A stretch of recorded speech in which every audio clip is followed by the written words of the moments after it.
Alright, so I want to go over the absolutely astounding last corner and straightaway of the Daytona 500 with Denny Hamlin. I am a Formula One fan, a MotoGP fan, a rally fan, not so much a NASCAR fan, but I think this is as good as driving can ever get when it comes to drafting. Now, Dale Earnhardt Jr., I would say, is the best of all time that I have seen and studied in NASCAR when it comes to knowing how the draft works. But this is as good of a masterclass as I have ever seen, and I think if Denny Hamlin had tried this 10 more times in this exact scenario like a video game, he would have not pulled it off. This is just incredible. Let's go through it. So Denny Hamlin kicked out at the beginning of the last lap from when he was in fourth, right behind the 18 of Kyle Busch. Decided that high line of Harvick was going to come. It is Harvick. He is the closer. And it was the correct move. Kyle Busch wanted to do this, but no point it worked out where he could actually kick out and Harvick wasn't going to get around. Hamlin got out just before turn 1. Harvick was not able to get around, and Hamlin was staying there. But that line was not moving. We're going into turn 3 here, and Hamlin is still in the fourth set of the 2-byes. So let's go piece by piece here. Hamlin gets his push from Harvick. Look how far. Jumps him all the way up to the second line here, and just, what, a couple of 100 feet. But now, what Hamlin decides to do, he's going to go for a large full arc from here all the way up to the wall, which is what you would want to do if Kenseth was not going to block. And this is what he had to decide. He was just going to go for it, at least at first, as if Kenseth was not going to block, even though he likely would. So to do that, to get the fastest route, you're going to do a large arc, which works on these banked ovals, and for the high line, because it's always faster coming off the final part of the corner. So as you can see here, he's going up for this arc. But what happens right here, you can see this, right about here, he decides to pause, because he sees at this point, pause in the arc, so he sees that Kenseth is going to go for the block, as he would have expected, but instead of continuing the arc, he decides to slow it down at this point and decide, is Kenseth going to go all the way up to the wall, or is he only going to do a half of a block, almost like a dummy in terms of a block, even though usually the attacker is throwing the dummy. But Hamlin says, okay, I'm going to pause, now I'm going to go up slightly more in this arc, get to the wall, because the thing is with these cars, when you get to the high side, now you can pull back towards the bottom and you're not going to lose the car. In Kenseth's case, he's drifting, which you have to do when you're in the lead, and Earnhardt does this so incredibly well. You have to drift to the top, but you can't pull back once you decide to drift up to block, because you'll lose the car.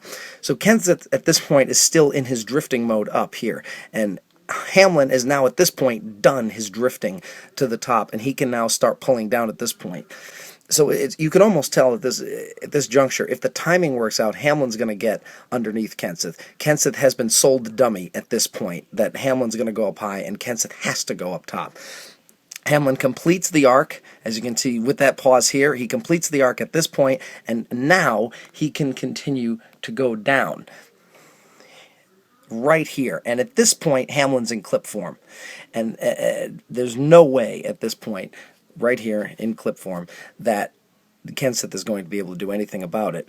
But Kenseth could not turn the car down at this point, again, because he's completing that drift. When you go up high, you have to go basically up to the top before you can pull it back down, or you will lose the car, as so many did, including Earnhardt Jr. today, lost the car coming off turn 4.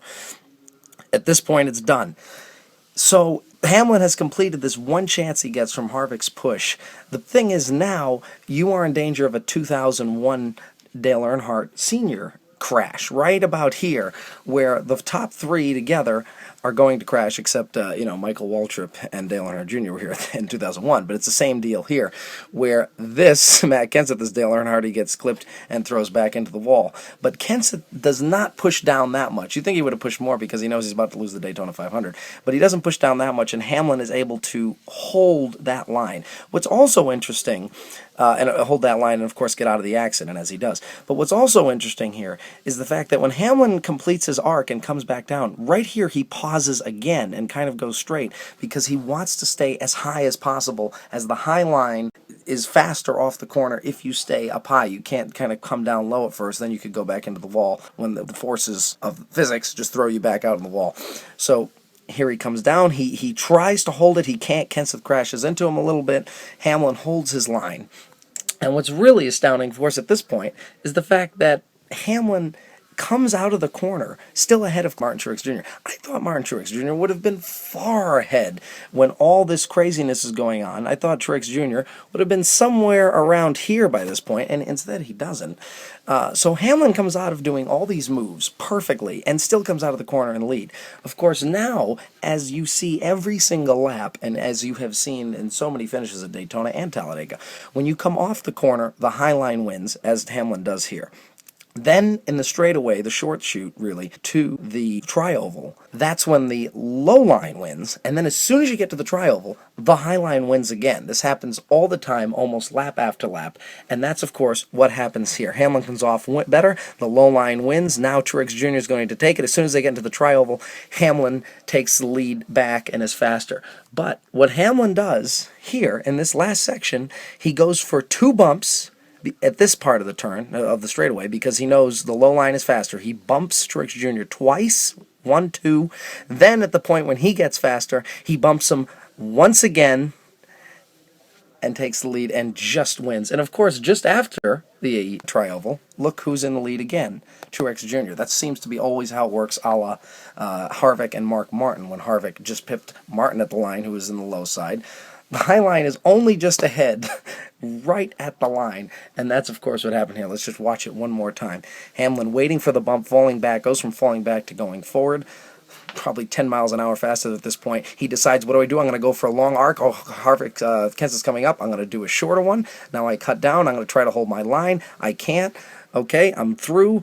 I've survived. I'm going to have to be faster here. I'm going to bump now while he's going faster than me and slow him down. Now I'm going to bump him again as I go faster, and it just works out. It is an absolutely astounding job in terms of drafting ability. Hamlin deserved every bit of that win. Incredible.